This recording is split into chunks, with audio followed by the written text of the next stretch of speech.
الحمد لله نحمده ونستعينه ونستغفره ونعوذ بالله من شرور أنفسنا ومن سيئات أعمالنا من يهده الله فلا مضل له ومن يضلل فلن تجد له وليا مرشدا أشهد أن لا إله إلا الله وحده لا شريك له وأشهد أن محمدا عبده ورسوله الذي بلغ الرسالة وأدى الأمانة ونصح الأمة وكشف الله به الغمة حتى تركنا في محجة بيضاء ليلها كنهارها لا يزيغ عنها إلا هالك إن الله وملائكته يصلون على النبي يا أيها الذين آمنوا صلوا عليه وسلموا تسليما اللهم صل على محمد وعلى آل محمد كما صليت على إبراهيم وعلى آل إبراهيم وبارك على محمد وعلى آل محمد كما باركت على إبراهيم وعلى آل إبراهيم في العالمين إنك حميد مجيد أعوذ بالله من الشيطان الرجيم يا أيها الذين آمنوا اتقوا الله حق تقاته ولا تموتن إلا وأنتم مسلمون يا أيها الناس اتقوا ربكم الذي خلقكم من نفس واحدة وخلق منها زوجها وبث منهما رجالا كثيرا ونساء واتقوا الله الذي تساءلون به والأرحام إن الله كان عليكم رقيبا يا أيها الذين آمنوا اتقوا الله وقولوا قولا سديدا يصلح لكم أعمالكم ويغفر لكم ذنوبكم ومن يطع الله ورسوله فقد فاز فوزا عظيما أما بعد. Jamaah Jumat yang dimuliakan Allah, pertama sekali marilah kita kembali ucapkan puji dan syukur kehadirat Allah Subhanahu wa taala. Sampai siang ini Allah masih berikan banyak sekali nikmatnya kepada kita sehingga kita bisa melaksanakan kewajiban kita selaku hamba yang beriman kepadanya. Salawat beriring salam buat junjungan kita Nabi Muhammad sallallahu alaihi wasallam yang telah mengajarkan kepada kita sunnah yang mulia dan agung ini. Kaum muslimin yang dimuliakan Allah, hari ini adalah hari terakhir bulan Zulhijjah tahun 1443 Hijriah, dan insya Allah besok hari kita akan memasuki tahun baru Hijriah 1 Muharram tahun 1444 Hijriah. Kaum muslimin yang dimuliakan Allah, dengan peristiwa hijrah ini kita dianjurkan atau kita dapat mengambil pelajaran yang sangat banyak sekali dari Rasulullah SAW untuk kita jadikan sebagai pedoman dalam kehidupan kita hari-hari ini. Allah Subhanahu wa taala berfirman di dalam surat Ibrahim, wa dzakirhum bi ayyamillah, ingatkanlah umat itu terus-menerus tentang hari-hari Allah. Bacakan sejarah itu kepada mereka supaya mereka bisa mendapatkan pelajaran yang baiknya ditiru dan yang jeleknya dihindari. Kaum muslimin yang dimuliakan Allah, untuk itu barangkali kita ambil beberapa cuplikan dari sejarah kehidupan Rasulullah dan juga diantaranya adalah berkenaan dengan hijrah ini. Kita jadikan sebagai pelajaran yang akan merubah kehidupan kita ke depan. Kaum muslimin yang dimuliakan Allah, saya yakin kita semuanya beberapa hari ini tercengang dengan kondisi yang ada di depan mata kita, terutama sekali yang terjadi dengan anak-anak muda kita. Terjadi sesuatu di negeri sana langsung ditiru oleh anak-anak muda kita. Kalau hal yang ditiru itu adalah hal yang baik-baik, syukur alhamdulillah. Tetapi yang ditiru itu adalah merupakan sesuatu yang bikin kening kita berkenit dan dada kita menjadi sesak.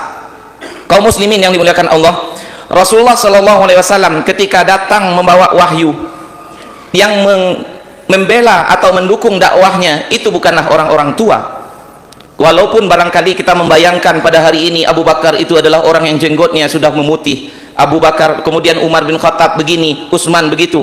Tetapi kalau kita baca sejarah sebenar-benarnya, ternyata mereka semuanya adalah anak-anak muda yang umurnya masih belasan tahun. Abu Bakar paling tua, umurnya 38, Utsman 36 tahun, Umar bin Khattab 26 tahun, Talhah bin Ubaidillah, Zubair bin Awam 16 tahun dan 17 tahun, Sa'ad bin Abi Waqqas 14 tahun, Arqam bin Abil Arqam yang rumahnya digunakan oleh Rasulullah sebagai pusat dakwah itu ternyata baru berumur 14 tahun.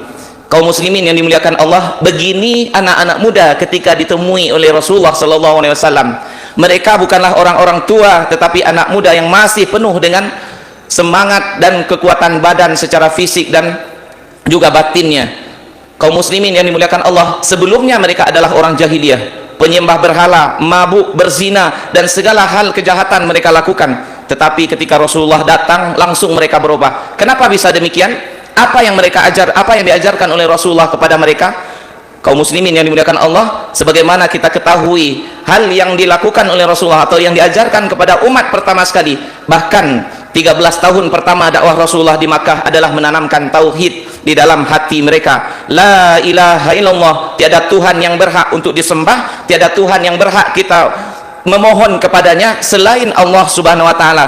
Ini dulu yang ditanamkan oleh Rasulullah kepada para sahabatnya, sehingga mereka-mereka yang semulanya adalah seorang yang jahiliyah berubah menjadi orang yang sangat super dan hebat. Bahkan di antara mereka adalah para budak yang mereka itu mirip dengan binatang, namun ketika tauhid masuk ke dalam hatinya langsung berubah dengan drastis menjadi orang terhebat, bahkan panutan bagi kita sampai hari ini. Kaum muslimin yang dimuliakan Allah, sekarang kita lihat apa yang salah dengan kita. Pengajian di mana-mana tumbuh, majelis-majelis taklim setiap masjid ada, pesantren menjamur, apalagi rumah tahfiz. Tetapi kenapa kondisi kita pada hari ini seperti ini? Apa yang salah dengan kita? Kaum muslimin yang dimuliakan Allah, untuk itu barangkali kita perlu mengevaluasi ada yang salah cara keberagamaan kita. Boleh jadi selama ini kita hanyalah kulitnya saja, tampilannya bagus, hebat, luar biasa, tetapi isinya keropos, tidak ada apa-apanya. Kita cuma beragama itu seperti orang show, seperti orang menampilkan pakaian di tengah-tengah keramaian, tetapi sesungguhnya isi dan intinya jauh daripada itu. Kaum muslimin yang dimuliakan Allah, oleh karena itu inilah barangkali yang perlu kita tanamkan kembali untuk diri kita pribadi dan untuk anak-anak kita, yaitu masalah tauhid, mengesahkan Allah Subhanahu wa taala, kemudian betul-betul paham apa seharusnya yang kita lakukan terhadap Tuhan yang kita sembah tersebut. Kalau hal ini sudah betul, insya Allah yang lain-lainnya akan betul juga, akan lurus. Itulah yang dibawa oleh Nabi Ibrahim dulu kepada umatnya, kemudian juga yang diajarkan kepada anak cucunya, kemudian seperti yang diwariskan juga oleh cucunya sendiri Nabi Yakub kepada anak-anaknya. Am kuntum syuhada'a idh hadara Yaqub al-mautu idh qala li banihi ma ta'buduna min ba'di. Apakah kalian menyaksikan ketika Yakub didatangi oleh sakaratul maut, lalu dia berkata kepada anak-anaknya, apa yang akan kalian sembah setelahku? Yang dikhawatirkan oleh Nabi Yakub adalah apa yang akan disembah oleh anak cucunya, bukan apa yang akan dimakan, bukan di mana dia akan tinggal, apa pakaian yang akan dikenakan, bukan itu, tetapi apa yang akan kalian sembah. Qalu na'budu ilahaka wa ilaha abaika Ibrahim wa Ismail wa Ishaq ilaha wahida wa nahnu lahu muslimun. Anak-anaknya menjawab, cucunya berkata, yang akan kami sembah adalah Tuhanmu wahai ayahanda Yakub, juga Tuhan dari ayah nenek moyangmu Ibrahim, Ishak, Ismail, Tuhan yang esa, dan kami menyerahkan diri kepadanya. Kaum muslimin yang dimuliakan Allah, adakah hal ini kita ajarkan kepada generasi kita? Apakah hal ini ada kita tumbuh tanamkan kepada anak-anak kita sehingga mereka terkenal dengan Tuhannya? Kaum muslimin yang dimuliakan Allah, maka jangan heran walaupun mungkin anak kita berbusana muslim, kemudian mereka juga kadang-kadang datang ke masjid, kemudian juga katanya menghafal Al-Quran, tetapi setelah itu kerjaannya TikTok, joget-joget, kemudian juga glamor dengan teman-temannya yang semuanya seperti itu. Kaum muslimin yang dimuliakan Allah, ini pelajaran pertama barangkali yang paling penting kita ambil dari sirah nabawiyah ketika kita menghadiri atau kita akan berpindah kepada tahun Hijriah yang baru ini. Kemudian yang kedua adalah bagaimana kita menanamkan kepada anak-anak kita tentang masalah salat. Karena Allah Subhanahu wa taala mengatakan di dalam Al-Qur'an, fa khalafa min ba'dihim khalfun adha'us shalah wattaba'us syahwat. Datang sesudah mereka itu generasi yang menyia-nyiakan salat. Akibatnya apa? Mereka pasti mengikuti hawa nafsunya, mengikuti syahwatnya. Ini suatu kepastian, kalau orang sudah jauh dari salat, pasti setelah itu dia akan mengikuti hawa nafsunya, walaupun mungkin secara casing di luarnya dia adalah seorang yang berbentuk ustadz pula atau soleh dengan pakaian kokonya dan pecinya begitu. Kaum muslimin yang dimuliakan Allah, adakah kita mengajarkan kepada anak-anak kita supaya mereka menjadi orang yang mendirikan solat? Ketika kita membaca ayat di dalam surah Al-Muzammil, ya ayyuhal muzammil qumil laila illa qalila, wahai orang yang berselimut, bangunlah di tengah malam untuk mendirikan solat.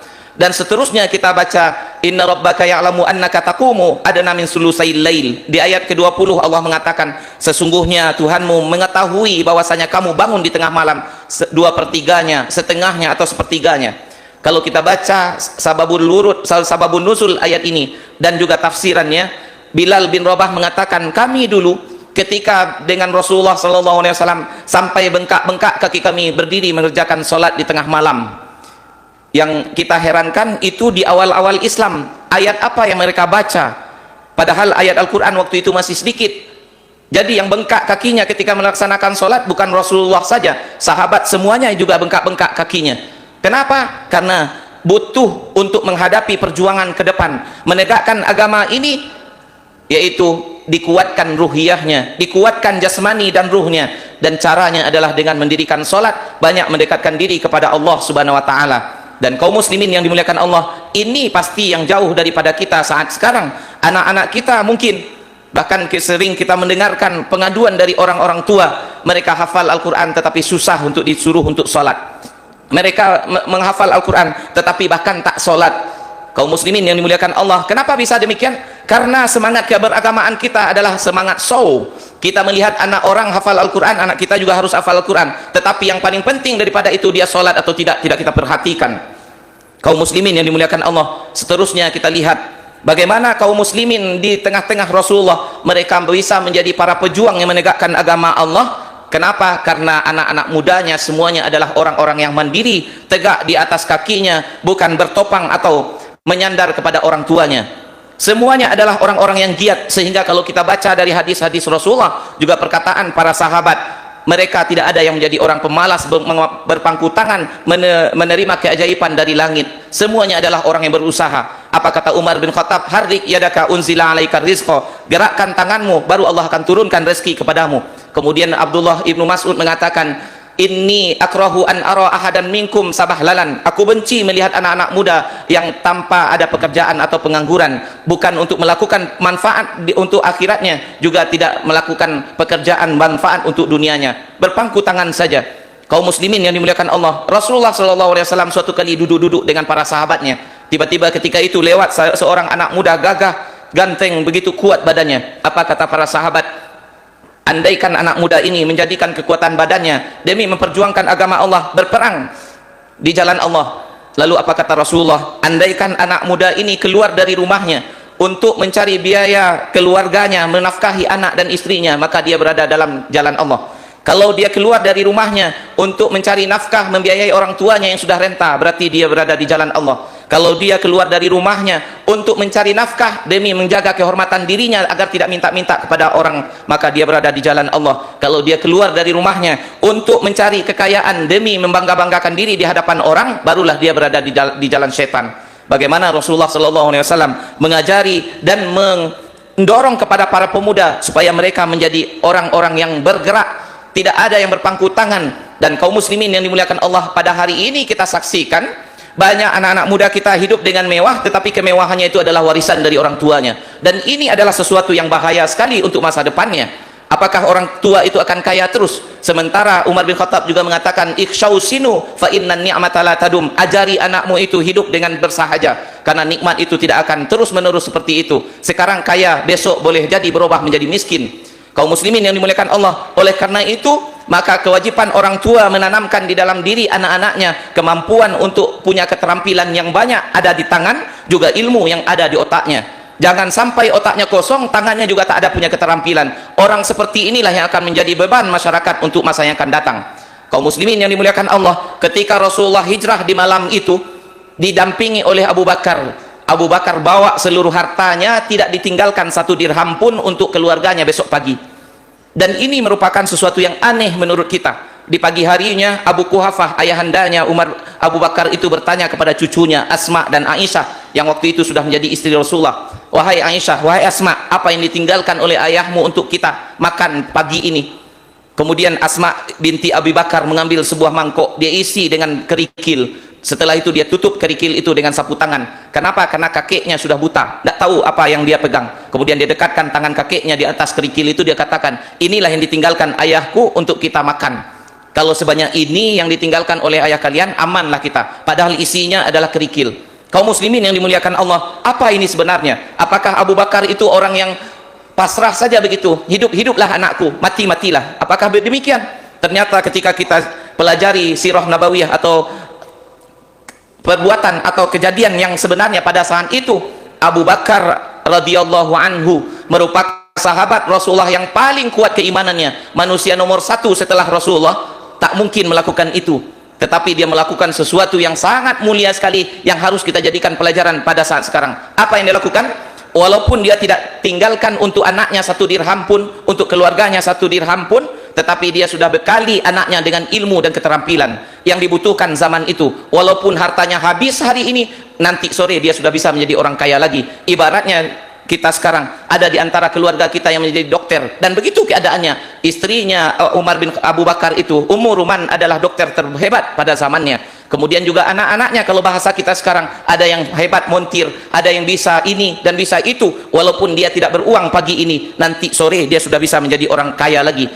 Kaum muslimin yang dimuliakan Allah, untuk memupuk kemandirian pada anak-anak kita supaya mereka menjadi orang yang berguna untuk masa yang akan datang, bekalilah mereka dengan keterampilan-keterampilan yang banyak. Ajari mereka dengan ilmu yang bermanfaat. Jangan biarkan mereka hidup begitu saja. Dan kaum muslimin yang dimuliakan Allah, rata-rata pada hari ini semua kita mengeluhkan anak kita kecanduan gadget, kecanduan menonton, dan yang ditonton itu adalah sesuatu yang tidak bermanfaat. Film Korea lah, itulah, inilah. Kenapa? Karena mereka banyak kosong. Kenapa? Karena mereka tidak ada kerjaan. Kenapa? Karena mereka tak punya keterampilan. Coba ajari anak-anak kita itu dari semenjak mudanya supaya mereka menjadi anak-anak yang mandiri. Biarlah mereka pergi tamasya ke sana, mereka beli ini dan itu, tetapi dengan uang yang hasil jerih payah mereka sendiri. Dari mulai mereka remaja dan dewasanya, mereka nanti bisa akan menjadi orang yang berdiri di atas kakinya. Kaum muslimin yang dimuliakan Allah, pada hari ini juga kita baca, tanyakanlah kepada kuasa sekeliling kita, tanyakan kepada orang-orang yang menikahkan umat ini, berapa banyak terjadi perceraian, berapa banyak rumah tangga bubar, dan itu baru di awal-awal pernikahannya. Kenapa terjadi hal itu? Karena yang laki-lakinya tak punya kemandirian, menjadi orang yang cuma bisa berharap kepada orang tuanya. Nikah orang, nikah pula kita, padahal belum mampu untuk membiayai keluarganya. Oleh karena itu, kaum muslimin yang dimuliakan Allah, untuk mempersiapkan generasi kita ke depan, maka kewajiban pertama, tanamkan tauhid, ajarkan dia supaya mendirikan sholat, kemudian didik dia dengan akhlak yang baik, kemudian juga mendidik mereka supaya mempunyai keterampilan yang ada di tangan dan otak yang dipenuhi dengan ilmu. Aqulu qauli hadza wastaghfirullah li wa lakum wastaghfiruhu innahu huwal ghafurur rahim.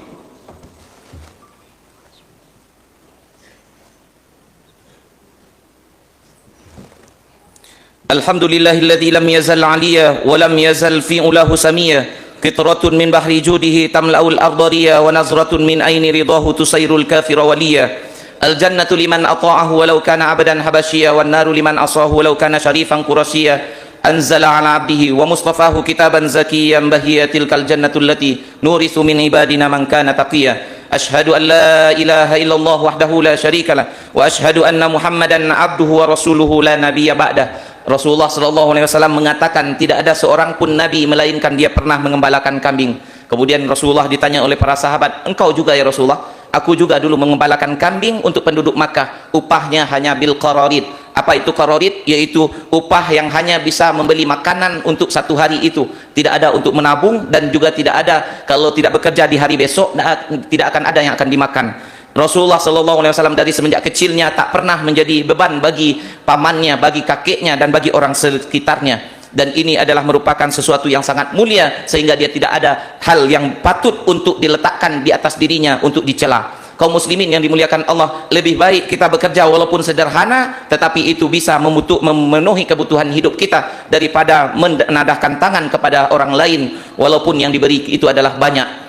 Inna Allah wa malaikatahu yusalluna ala nabi ya ayyuhalladzina amanu sallu alaihi wa sallimu taslima. Allahumma salli ala Muhammad wa ala ali Muhammad kama sallaita ala Ibrahim wa ala ali Ibrahim wa barik ala Muhammad wa ala ali Muhammad kama barakta ala Ibrahim wa ala ali Ibrahim fil alamin innaka Hamidum Majid. Allahumma ighfir lil muslimina wal muslimat wal mu'minina wal mu'minat al ahya'i minhum wal amwat. Rabbana ighfir lana wa liwalidina warhamhum kama rabbawna shighara. Rabbana ighfir lana wa li ikhwanina alladhina sabaquna bil iman ولا تجعل في قلوبنا غلا للذين آمنوا ربنا إنك رؤوف رحيم اللهم أصلح لنا ديننا الذي هو عصمة أمرنا وأصلح لنا دنيانا التي فيها معاشنا وأصلح لنا آخرتنا التي إليها معادنا واجعل الحياة زيادة لنا في كل خير واجعل الموت راحة لنا من كل شر اللهم لا تدع لنا ذنبا إلا غفرته ولا هما إلا فرجته ولا دينا إلا قضيته ولا حاجة من حوائج الدنيا والآخرة إلا قضيتها ويسرتها يا أرحم الراحمين ربنا آتنا في الدنيا حسنة وفي الآخرة حسنة وقنا عذاب النار عباد الله إن الله يأمر بالعدل والإحسان وإيتاء ذي القربى وينهى عن الفحشاء والمنكر والبغي يعظكم لعلكم تذكرون ولذكر الله أكبر أقم الصلاة